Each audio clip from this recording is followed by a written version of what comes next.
Today we're inspecting and cleaning battery terminals. This lawn tractor won't start, so let's inspect it to see what may be the cause of the startup failure. We'll start with a battery. When inspecting a battery, always check the terminals for corrosion. This will look like a blue or greenish-white crust built up around the metal terminals.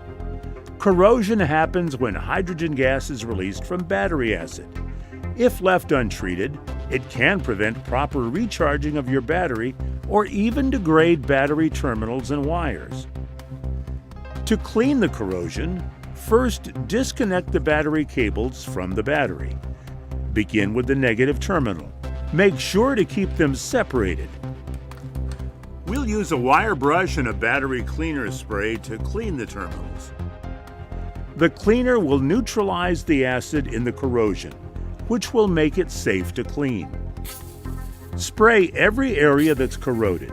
Leave the spray on for a few minutes and then use a terminal brush to brush away the corrosion buildup until the metal on the terminal and posts are once again visible.